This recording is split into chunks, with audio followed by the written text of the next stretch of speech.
Hola, buenas tardes tengan todos ustedes. Bienvenidos a la charla en línea programada para el día de hoy que organiza el CIPESTAB Unidad Guadalajara. Este programa inició el día de ayer con una plática del doctor Federico Sandoval Ibarra y el día de hoy continuamos con la plática de su servidor, el doctor Arturo Díaz Pérez, del grupo de computación. En la pantalla están viendo nuestro programa de charlas. Este programa es del 6 al 20 de mayo. Tenemos 13 charlas programadas y el propósito de las mismas es difundir un poco las actividades que desarrollamos en el CIPESTAB Guadalajara con el propósito de atraer y interesar a estudiantes que pudieran estar interesados en realizar un posgrado con nosotros. Así es que antes de iniciar voy a darles alguna información acerca del posgrado que llevamos a cabo en el CIPESTAB Unidad Guadalajara. Nuestro programa es un programa de maestría en ciencias en la Unidad Guadalajara y tenemos como finalidad la formación de recursos humanos que puedan utilizar el método científico para resolver problemas científicos, tecnológicos y de ingeniería. La duración de nuestro programa es de 2 años, el programa es de tiempo completo. Los estudiantes mexicanos no pagan ningún tipo de colegiatura y los estudiantes que son admitidos a nuestro programa son postulados ante el CONACYT para obtener una beca de manutención. Las áreas que desarrollamos en este posgrado son 5, que las ven en la página, la lámina que estoy presentando: ciencias de la computación, control automático, diseño electrónico, sistemas eléctricos de potencia y telecomunicaciones. Algunas fechas importantes que tengan presentes durante nuestra convocatoria 2020 son las siguientes. Estamos en proceso al registro de examen de preselección y este estará abierto hasta el próximo 18 de mayo. Nuestro examen de preselección se llevará a cabo el 22 de mayo. Es un examen que se llevará a cabo en línea. Los resultados de este examen de preselección se publicarán el 1 de junio y los cursos propedéuticos de las diversas áreas se desarrollarán entre el 8 de junio y el 3 de julio. Posteriormente, el 6 de julio se llevará a cabo un examen de admisión cuando cada área así lo requiera.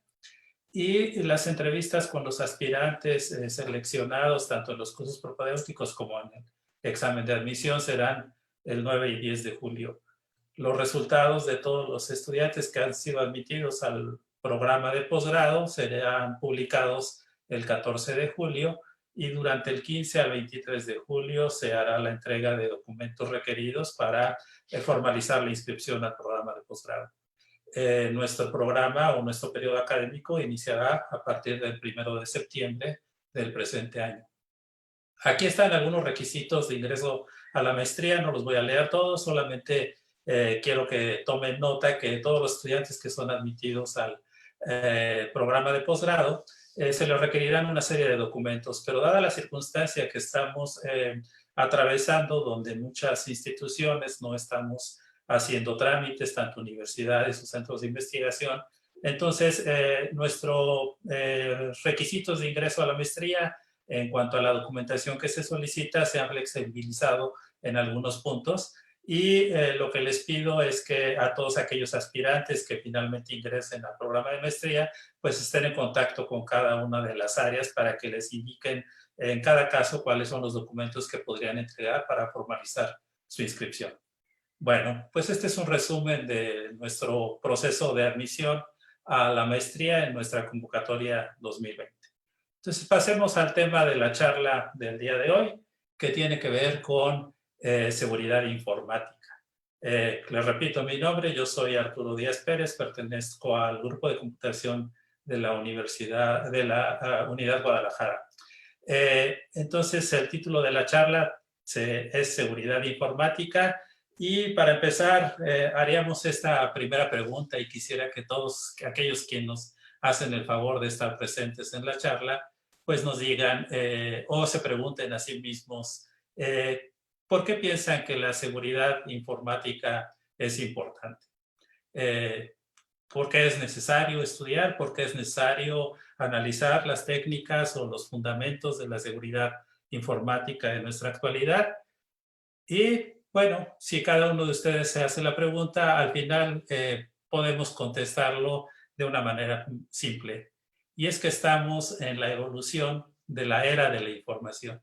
Y esta gráfica ilustra pues lo que ha pasado con el hombre, digamos, en los últimos, desde su desarrollo inicial, y más aún ahora que estamos en esta situación de confinamiento y mucha gente estamos trabajando en casa, usando las herramientas tecnológicas, pues pasamos la mayor parte del tiempo sentados frente a una computadora, tratando de colaborar o haciendo trabajo desde casa.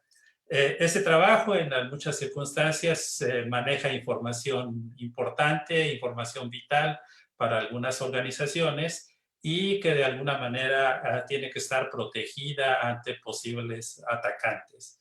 Y este término atacante es el que siempre aparece cuando empezamos a platicar acerca de seguridad informática. Además del atacante, en el pasado hemos escuchado una serie de términos que seguramente ustedes han estado escuchando en las chats o en las noticias acerca de algún tipo de ataques. Lo único que quiero presentar acá es que la seguridad informática ha evolucionado mucho en los últimos años. Esto es, los ataques o el tipo de medidas que se tenían que presentar o prever hace 20 años no son las mismas que hay que tomar en cuenta en la actualidad. Pero algo que ha estado presente durante todo este tiempo y que tiene que ver con la seguridad informática son las vulnerabilidades que encontramos en el software o las aplicaciones que nosotros utilizamos diariamente. Así que en la actualidad, si nos enfocamos a los diversos aspectos de seguridad informática, lo que vamos a ver es una serie de términos que están relacionados de una u otra manera con la seguridad informática. Hemos escuchado acerca de virus, de malware, de ataques de negación de servicio, etcétera, etcétera. Y muchas de estas términos están relacionados con seguridad informática y es conveniente tratar de ubicar y ponernos en contexto de en dónde se sitúan cada uno de estos ataques.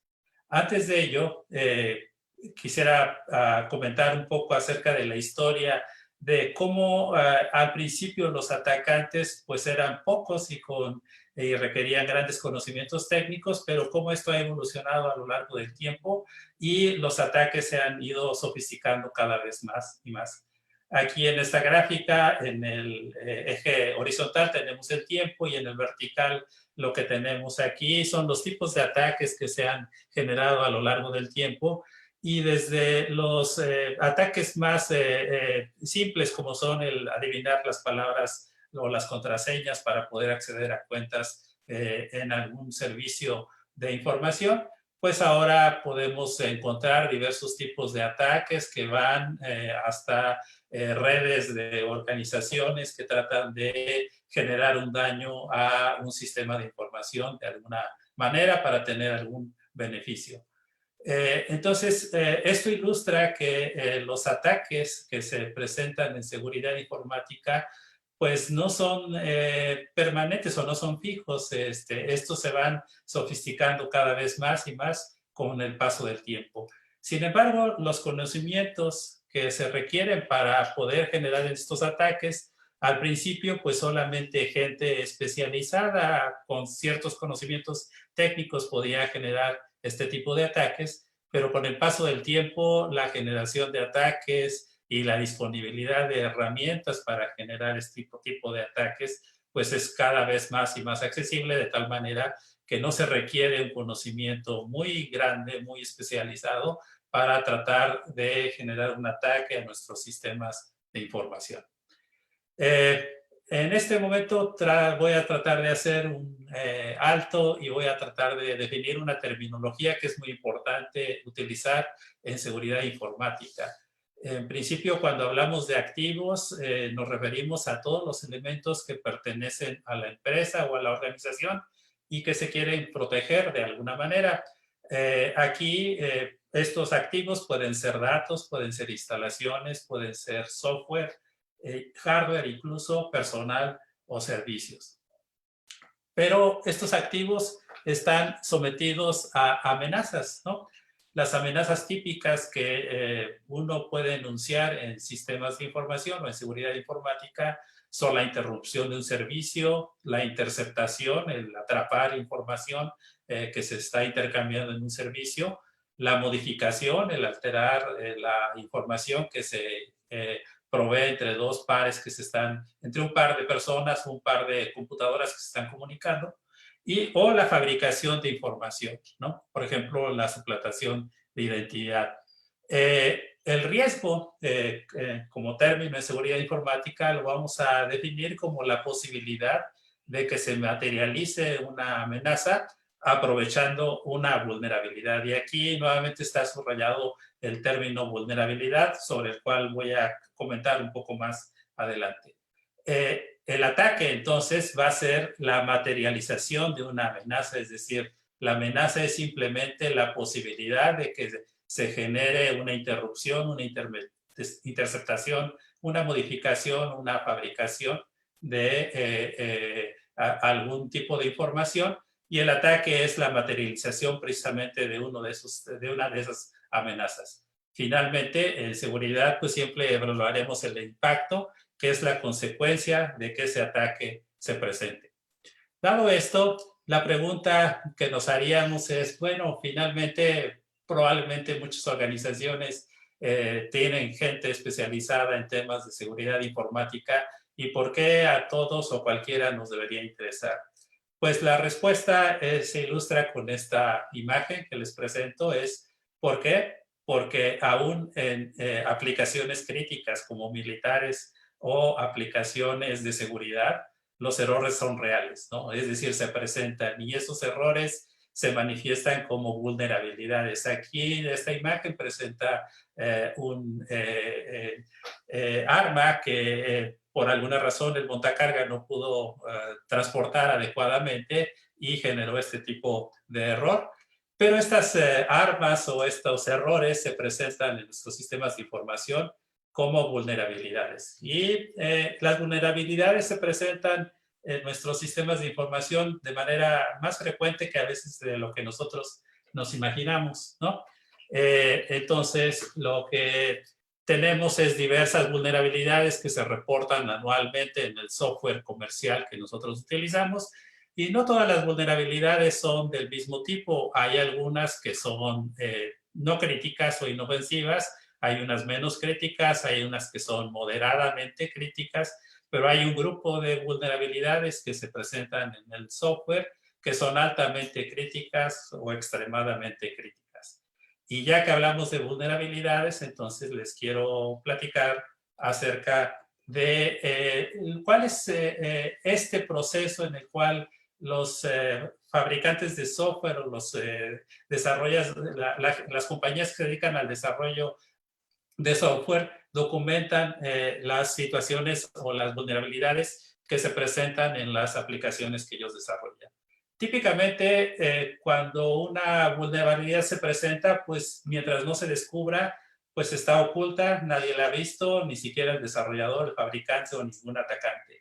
Pero en el momento que esta es descubierta, entonces se presenta o se abre un proceso de vulnerabilidad expuesta, y en ese momento, cuando se expone la vulnerabilidad, entonces tanto los fabricantes como los atacantes pueden explotar esta vulnerabilidad.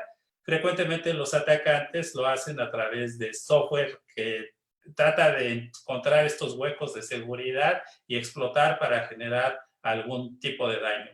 Eh, entonces, una vez que se detecta la vulnerabilidad y esta está expuesta, entonces esta es publicada, normalmente se agrega en las bases de datos de todo el software que combate este tipo de vulnerabilidades, y una vez que está pública, pues se avisa a todo el mundo que hay una vulnerabilidad en alguna versión de un programa que es de uso común. Entonces todo el mundo está alerta acerca de esta vulnerabilidad, y cuando la vulnerabilidad se arregla por el desarrollador, pues entonces se genera una nueva versión, un nuevo release, una nueva actualización, y al final pues se pasa a un proceso de actualización de sistemas. Entonces, esto ilustra el por qué es conveniente mantener los sistemas de software o las aplicaciones que nosotros desarrollamos actualizadas. Esto es, cada que se genera una nueva actualización, es muy importante actualizar los sistemas que nosotros desarrollamos o que nosotros utilizamos, porque durante estas actualizaciones o nuevos releases, así se llaman a veces en la terminología de seguridad, lo que se hacen es que se corrigen muchos defectos que se encuentran en los sistemas de información o en los paquetes de software que nosotros utilizamos. Las vulnerabilidades están presentes en prácticamente todos los programas que utilizamos. Aquí, aunque no se ilustra claramente, pero en esta icono se presenta mucho del software comercial que frecuentemente utilizamos de compañías importantes en el desarrollo de aplicaciones como Microsoft, Google, Apple y diversas organizaciones o fabricantes de software. Entonces, estas vulnerabilidades están presentes en los programas que se utilizan y que se distribuyen. Y estas vulnerabilidades pues son la parte que tratan los atacantes de explotar para generar un daño a nuestros sistemas de información. Usualmente pensamos que los atacantes provienen del exterior. Esto es, pensamos que nosotros estamos seguros con la información que tenemos en nuestra casa, en nuestra oficina, en nuestra empresa, y pensamos que todos los atacantes o la mayoría de los ataques vienen del exterior. Entonces, en muchas aplicaciones esto se da. Sin embargo, en algunas organizaciones se ha reportado que muchos de los ataques provienen del interior, es decir, usuarios que tienen acceso a ciertos servicios y a ciertos recursos, pues son los que de manera a veces involuntaria y en otras ocasiones de forma voluntaria, pues generan los ataques a nuestros sistemas de información. Entonces, si uno supone, por ejemplo, ahora que hablemos de algunas de las herramientas, que poniendo un firewall, con eso ya estamos completamente seguros, pues la realidad nos muestra que si internamente estamos ofreciendo una serie de servicios a una serie de usuarios, pues es probable que también tengamos que tomar nuestras previsiones con respecto a todos nuestros usuarios internos. Ok, entonces, en resumen, el problema de la seguridad informática es que usualmente es difícil de comprender porque es un problema abstracto que tiene que ver con eventos hipotéticos, es decir, siempre la gente que trabajamos en seguridad estamos pensando en lo que podría ocurrir si no hacemos algo, ¿no? Es un problema que es no solamente técnico, sino que a veces la solución tiene que ser holística a nivel interorganizacional. Y holística me refiero que se tienen que considerar aspectos tecnológicos, organizacionales, normativos, a veces económicos y hasta sociales, ¿no?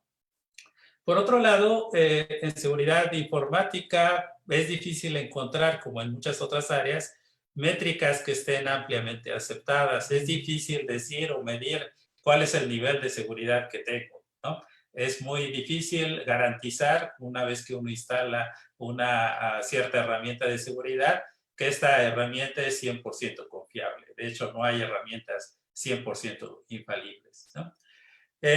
Usualmente en las organizaciones, en las empresas, en las instituciones, lo abordamos como una estrategia de prevención de desastres, como si fuera un seguro, ¿no? Y no lo vemos como una área que además es importante y que podría proporcionar beneficios directos a la organización. Es difícil a veces explicar esta situación con la gente que toma decisiones, ¿no? Y frecuentemente la instalación de mecanismos de control de seguridad pues tiene aspectos negativos, como pueden ser costos adicionales, la disminución en el rendimiento y en muchas ocasiones se presentan inconvenientes por parte de los usuarios. Muy bien. Bueno, pues entonces, al final de cuentas, nosotros si queremos evaluar una situación de seguridad, tenemos que considerar dos aspectos fundamentales. Uno es el costo que se muestra aquí en esta curva azul, y entre más seguro queramos tener un sistema, una organización, una red interna, pues tenemos que invertir más en infraestructura, en herramientas, ¿no? Y por otro lado, entre más seguro podamos, tengamos una organización o una red, pues podemos minimizar o reducir los riesgos. Entonces, aquí en esta gráfica se ilustra el compromiso que debe establecer cada organización entre el riesgo que quiere correr a la hora de establecer mecanismos de seguridad y el costo o el presupuesto o los recursos que quiere destinar a estos mecanismos de seguridad. Y entonces tiene que encontrar un balance adecuado. Por lo tanto, no hay un mecanismo de seguridad que sea 100% seguro. Siempre habrá algún riesgo que se pueda filtrar en los mecanismos de seguridad que nosotros establezcamos. Ok, para terminar la parte de motivación y para ejemplificarles por qué a veces es incomprendido, estos datos son de una encuesta en España a los directores de tecnologías de información de un conjunto de más o menos de 1,200 empresas entre pequeñas y medianas, y se les preguntaba cuáles mecanismos de seguridad estaban implantando. Y como ven, pues la mayoría utilizan herramientas antivirus, cortafuegos, pero, y aquí hay una lista de algunas herramientas que utilizan, pero fíjense, la última que se refiere al cifrado de información, solamente la implementaba en esa época el 34% de todas las empresas que fueron encuestadas, siendo que estos fundamentos y mecanismos de cifrado de información pues están disponibles desde hace 50 años dentro de todo el ambiente de tecnologías de información. Otra pregunta que se les hace para aquellos que no establecían algún mecanismo de seguridad, ¿por qué no lo hacían? Con las diversas herramientas que están disponibles, la respuesta es, si se fijan en estas columnas, es porque no se conoce, lo cual es grave, o porque piensa que no los necesita, lo cual es también grave porque esto demuestra falta de conocimiento. Y si ustedes se fijan, estas son las columnas con los porcentajes más altos comparadas con algunos otros factores como precio, porque no son eficientes o porque entorpecen a la organización. Entonces, esto lo que muestra estas dos láminas es que es mucho desconocimiento acerca de las herramientas que están disponibles para seguridad informática. Bien, entonces pasemos un poco a tratar de organizar todo esto y presentar cómo abordar el tema de seguridad informática. Entonces vamos a decir que seguridad informática es el conjunto de servicios y mecanismos que nos aseguren sobre la integridad y privacidad de la información de los sistemas que se manejan, ¿no? Esta probablemente debe ser pues una definición, no es la única, después hay otra, nos dice que el conjunto es el conjunto de servicios, mecanismos, políticas que aseguren el modo de operación de un sistema, que un sistema sea seguro. Y una tercera definición nos dice que es el conjunto de protocolos y mecanismos que aseguren que la comunicación entre los sistemas esté libre de intrusos. Entonces, estas son solamente 3 definiciones que están en la literatura, pero solo las presenté en esta lámina para extraer algunos puntos importantes de las diversas definiciones. El primero se refiere a servicios y mecanismos. El segundo es a políticas, ¿no? El tercero a protocolos, ¿no? Y el cuarto, que quiero resaltar de estas definiciones, es a la presencia de intrusos que son los atacantes. Entonces, digamos que estos para mí, desde mi punto de vista, son los términos clave en todas las definiciones que uno puede encontrar sobre seguridad informática. Tenemos que hablar de servicios y mecanismos, de políticas, de protocolos, de intrusos, y sobre esto, pues cualquier tipo de herramienta o mecanismo que nosotros quisiéramos desarrollar o implantar. Entonces, una definición concisa de lo que serían los servicios de seguridad informática se presenta acá y nos dice que es un conjunto de recursos destinados a lograr que los activos de una organización sean confidenciales, sean íntegros, sean consistentes, que estén disponibles a sus usuarios. Y aquí señalé y resalté en otro color otros términos que son importantes y sobre todo ahora me voy a referir más adelante a ello, es que sean autenticados o autentificados, según como quieran hacer la traducción, por mecanismos de control de acceso y sujetos a auditoría. Entonces, todos estos términos que están subrayados, confidencial, íntegro, consistente, disponible, autenticado, control de acceso y auditoría, pues son parte de los servicios que se tienen que proporcionar en una solución de seguridad informática. Y cuando estamos estableciendo estos diversos mecanismos de seguridad informática, podemos abordarlo desde dos puntos de vista. Seguridad física o seguridad lógica, y aquí se ilustran dos herramientas para ello, o seguridad pasiva, como puede ser un UPS, o activa, como puede ser un firewall. Activa se refiere a que está examinando el tráfico que hay entre una red externa y una red interna y está aplicando algún mecanismo de toma de decisiones para determinar si deja pasar los paquetes que van de un lado a otro. Ok, entonces pues hay una serie de mecanismos en la seguridad informática que si ustedes revisan la literatura, y esta charla es relativamente breve como para revisar todos, y solamente nos vamos a centrar en lo que resta de la charla en un mecanismo que es el primero, que es de autenticación.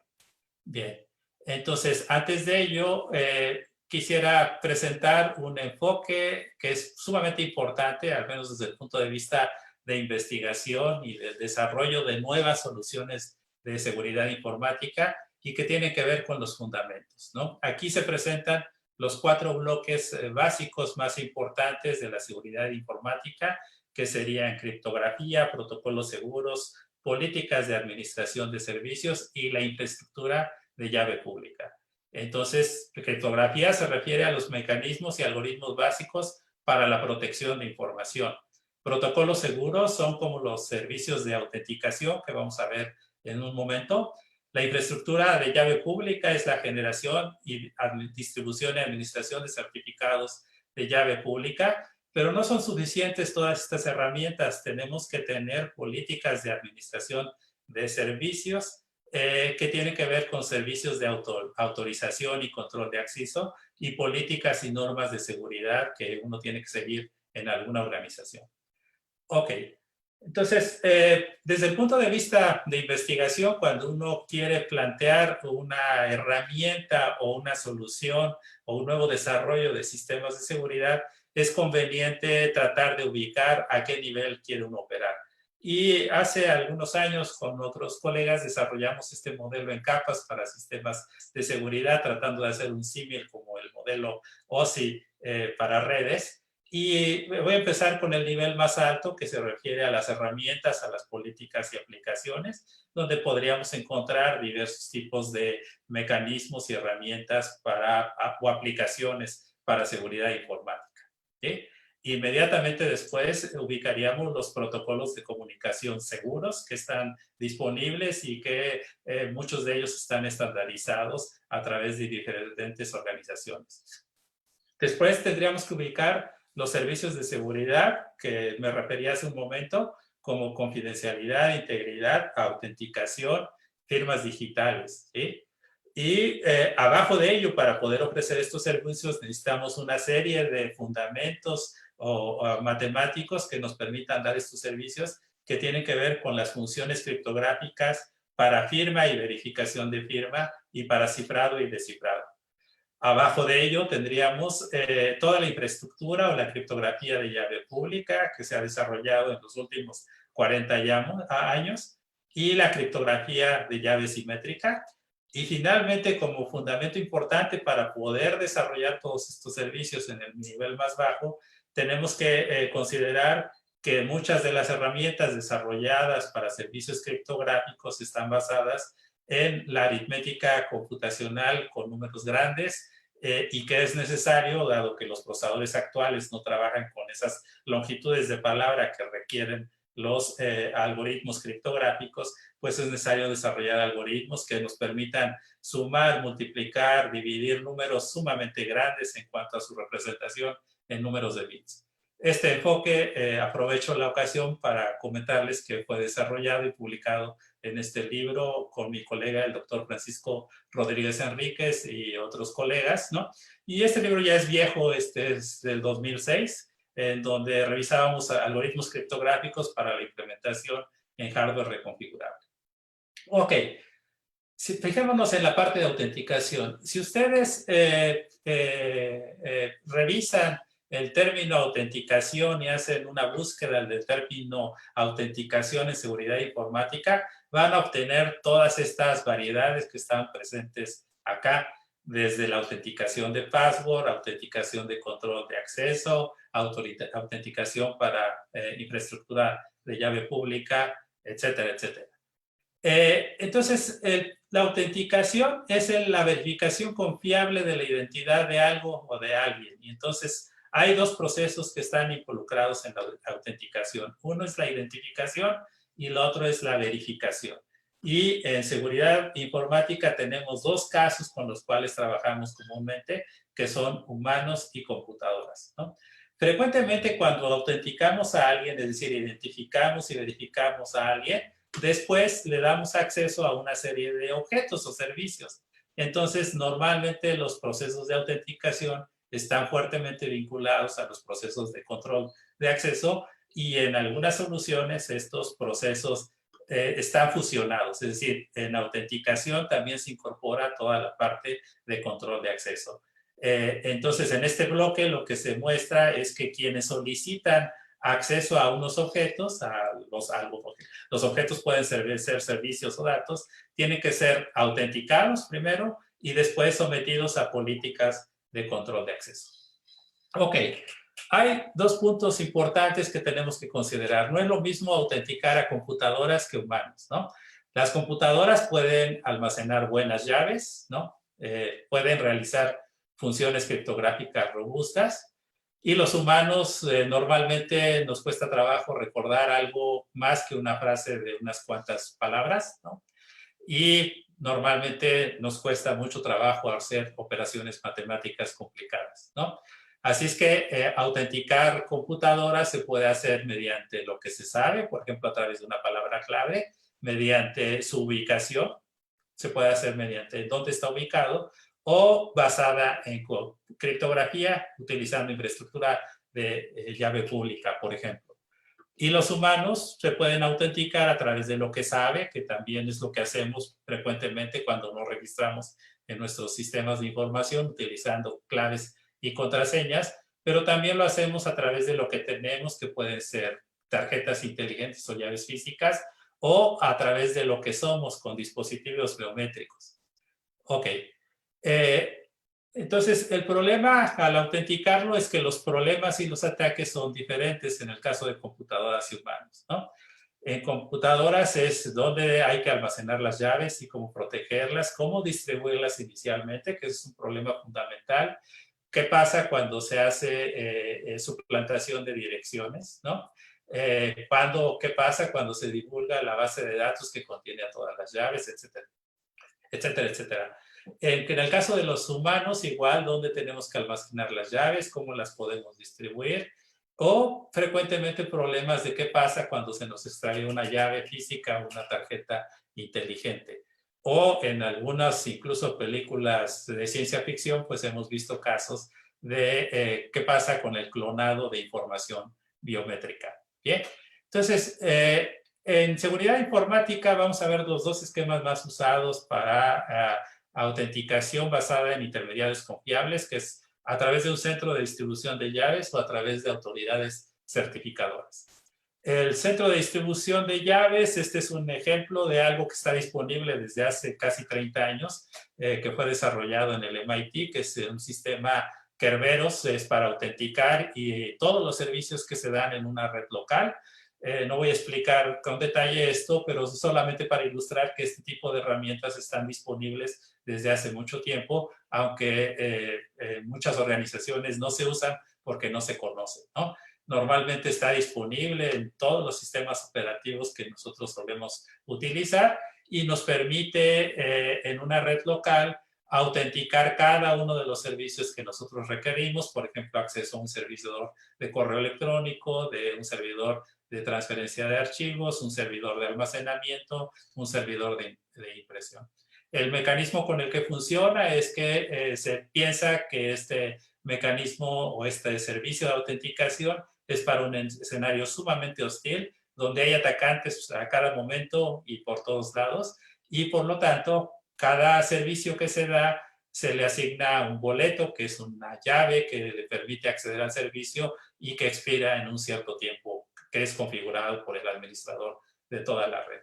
Entonces, este mecanismo de autenticación está basado en un protocolo ampliamente conocido en seguridad informática que se conoce como el protocolo Needham-Shell por los autores que lo desarrollaron, pero bueno, no es tema de esta charla breve entrar en detalles de cómo funciona ese protocolo de autenticación.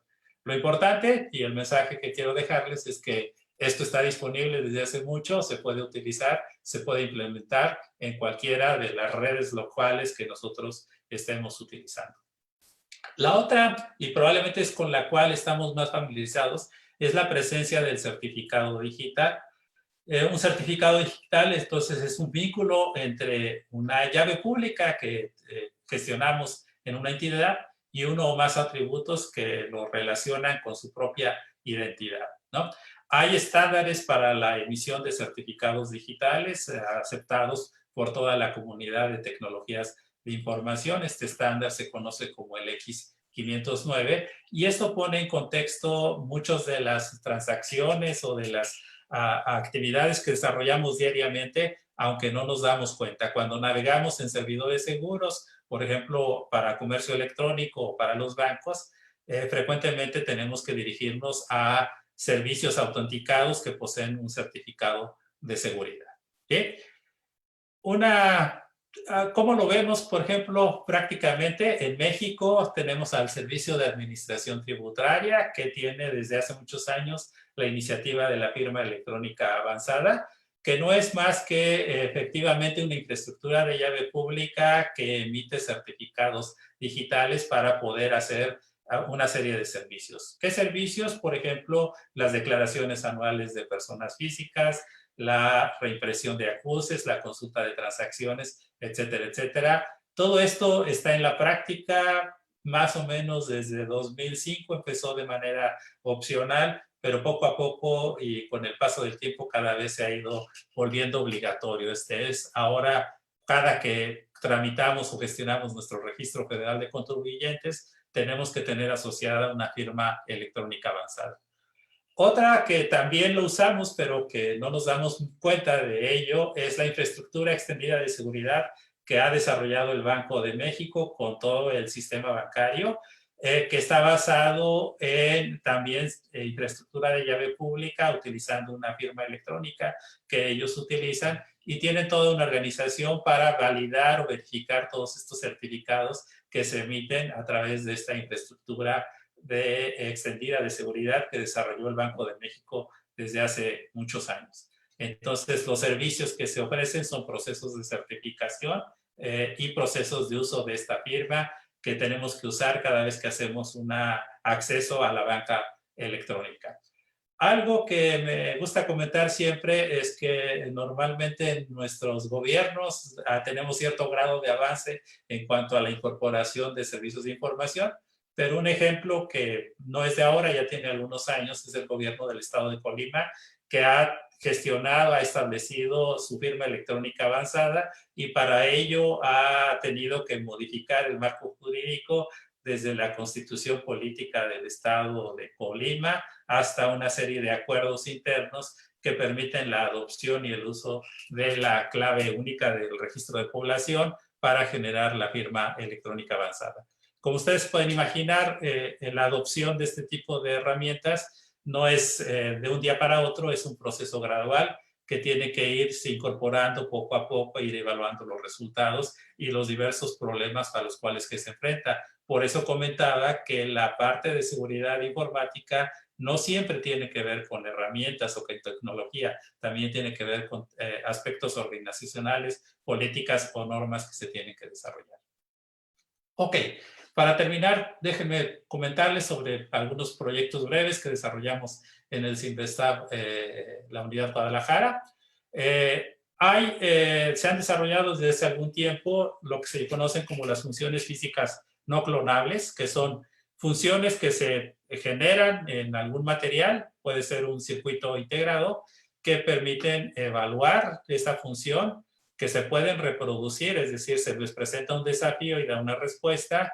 Al reproducirlo, lo que se espera es que ante el mismo desafío dé la misma respuesta o una respuesta que difiera muy poco, pero la parte importante es que estas funciones físicas sean únicas, esto es que incluidas en los procesos de fabricación, si yo tengo dos objetos diferentes, las funciones son diferentes. Esa es la parte fundamental. Se han estudiado algunas propiedades que hacen que este tipo de funciones sean únicas, y otro aspecto que es muy importante es que no se pueden clonar, es decir, si uno quisiera clonarlas, el proceso sería muy, muy costoso o prácticamente imposible de lograr.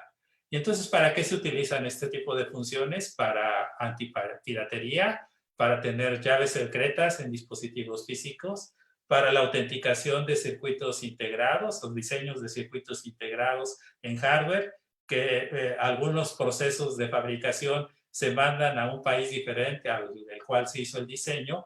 Entonces uno no siempre puede estar completamente seguro que no se ha alterado en nada el diseño al cual fue sometido o no se incrustó un tipo de código malicioso dentro del circuito. Entonces una forma de lograrlo es a través de estas funciones que permiten autenticar el diseño del circuito electrónico o para proteger diseños electrónicos. Entonces estas son las aplicaciones de las funciones físicas no clonables. Otro proyecto o otra aplicación que hemos trabajado en el CIMBESTAB Guadalajara se refiere a los autenticadores fisiológicos y es en una red de sensores corporales cómo podemos utilizar la información que se genera en la red de una persona o un paciente para transmitir información de manera segura. Y entonces se han propuesto diversos esquemas para que, basado en la información biomédica o en la información fisiológica que se están capturando por los sensores, se puedan establecer mecanismos de intercambio entre los diversos sensores o una estación base que nos permitan generar llaves. La importancia de la generación de llaves es que esas llaves nunca se transmitan, nunca sean visibles a un oponente, pero se puede establecer entre todos los participantes en una comunicación privada una llave que no se altera o no se modifica y tampoco que es visible a ninguno de los oponentes, solamente los que participan en el protocolo de establecimiento de llaves. Así es que hay actividades que se desarrollan para establecer protocolos de establecimiento de llaves utilizando autenticadores fisiológicos. También en el Internet de las cosas, en el desarrollo de dispositivos ligeros, es muy importante desarrollar protocolos de acuerdo de llaves que sean ligeros. Normalmente los protocolos de acuerdo de llaves requieren operaciones de multiplicación en una aritmética de números enteros grandes y normalmente esa operación de producto es costosa para ese tipo de dispositivos porque tienen capacidades de cómputo sumamente limitadas. Entonces es importante desarrollar diseños que sean eficientes tanto en área como en latencia, como en consumo de energía para ese tipo de soluciones en sistemas de seguridad, en el Internet de las cosas o en redes de sensores inalámbricos, etcétera, etcétera. Entonces, en esos esquemas, la conservación de la energía es muy, muy importante porque en algunas soluciones que se dan, la energía está determinando el tiempo de vida del propio sensor. Así es que si para poder operar un sensor se requiere un protocolo seguro que esté consumiendo mucha energía, pues entonces el tiempo de vida se acorta. Y por último, solo para comentarles, no son los únicos, pero para comentarles acerca de estos, es que también estamos trabajando en mecanismos de seguridad, de aseguramiento de información en la nube, particularmente en el minado de políticas de seguridad. Entonces, cuando tenemos una gran colección de documentos y una gran colección de usuarios que acceden a estos documentos, nos interesa compartir esta información a través de los servicios en la nube. Sin embargo, si queremos que el acceso sea restringido, tenemos que tener políticas de seguridad para cada uno de los documentos y cada uno de los usuarios. Cuando esta colección es sumamente grande, poner las políticas de forma manual es muy ineficiente. Entonces, lo que se está haciendo por uno de los estudiantes de doctorado es desarrollar técnicas de minado de información para extraer las relaciones que hay entre los documentos y entre los usuarios para analizar toda la información que está presente y hacer el minado de políticas de seguridad, de tal manera que a partir de un conjunto mínimo de políticas de seguridad que dé el administrador o el responsable de esta información, pues se generen las políticas de seguridad para toda la colección y de documentos y el conjunto de usuarios que quieren acceder a ello. Ok.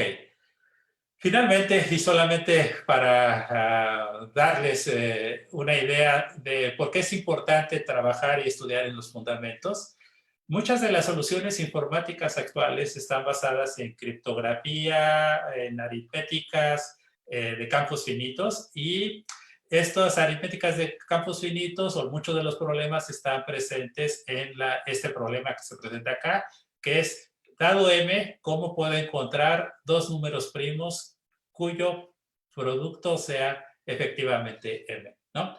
Entonces, cuando m es un número grande, de una cantidad grande de bits, estamos hablando, no sé, más allá de 2048 bits, entonces el problema de factorización en números primos, así se le conoce, pues es un problema que con las computadoras clásicas es difícil de resolver, ¿no? Entonces, por ejemplo, si n es la cantidad de bits que se utilizan para representar P y Q, más o menos los algoritmos que utilizamos actualmente o que podríamos utilizar para, dado m, encontrar P y Q que puedan factorizar esos números, pues tiene esta complejidad que se muestra acá. Así es que si n fuera de más de 2048 bits, un número de más de 2048 bits, pues esto es lo que tardaría, más o menos 28 por 10 a la 21 años resolver el problema de la factorización. Y entonces, en la práctica, pues esto es difícil de resolver, es imposible de resolver por las computadoras clásicas que tenemos actualmente. Sin embargo, si es posible desarrollar las computadoras cuánticas, y ya hemos visto noticias del desarrollo de computadoras cuánticas, este problema se podría resolver con un algoritmo que tiene esta complejidad que se muestra acá, y esto significa que en lugar de tomar 28 por 10 a la 21 años, se pudiera resolver en 100 segundos, ¿no? Para esto, pues se requeriría una computadora que trabaje con 2n más 3 qubits, ¿no? Este algoritmo ya fue desarrollado, ya fue publicado, pero obviamente pues no tenemos las computadoras cuánticas que trabajen con esa longitud en la cantidad de qubits. Sin embargo, pues es posible que en el futuro estas se puedan construir, y si se llegara a construir, entonces toda la criptografía que utilizamos basada en este problema de factorización de números primos se vendría abajo. Esto significa que podríamos lanzar ataques que pueden resolver estos problemas que con las computadoras clásicas toman mucho tiempo, pero con las computadoras cuánticas tomaría muy poco tiempo. Ok, entonces, para terminar, aquí están una serie de conclusiones, pero solamente me quiero referir a esta última, que si de alguna manera es el mensaje que yo les quisiera transmitir en esta charla, es que los mecanismos de seguridad informática no consisten solamente de una herramienta de un tipo, de una clase, de instalar un software antivirus, de colocar un firewall, de colocar un sistema de protección de intrusos. No, es un conjunto de protocolos, servicios, herramientas, políticas y estrategias que año con año se están revisando y constituyen las buenas prácticas de seguridad. Y existen foros y organizaciones que más o menos nos dan recomendaciones sobre cuáles algoritmos, cuáles políticas, cuáles prácticas debemos adoptar en seguridad informática porque año con año se presentan ataques, se documentan ataques y lo que una práctica era buena en el pasado, probablemente al descubrir un ataque en el presente, pues ya no va a ser una buena práctica hacia el futuro. Así es que está en constante evolución. Muy bien, pues les agradezco mucho su atención a este seminario. Aquí está mi correo electrónico. Cualquier pregunta que ustedes tuvieran, con mucho gusto trato de contestarla. O también dedicaré algún tiempo más tarde, probablemente por la noche, para contestar todas las preguntas que tengan a bien lanzar en los comentarios de esta transmisión. Les agradezco mucho su participación en este seminario en vivo y recuerden que tenemos un programa y del 6 al 20 de mayo tenemos una serie de charlas programadas. Ahí está publicada en la página de Facebook del CIMVESTA Guadalajara, las charlas y los horarios, y pues los invitamos a que se unan a estas charlas y las difundan entre aquellos que ustedes consideren que estarían interesados en las mismas. Así es que muchas gracias por su participación y pues nos vemos el día de mañana a la misma hora, a las 12 horas, con la charla que está programada que corresponde al doctor Andrés Méndez Vázquez. Así es que tengan muy buenas tardes todos ustedes y muchas gracias por su atención.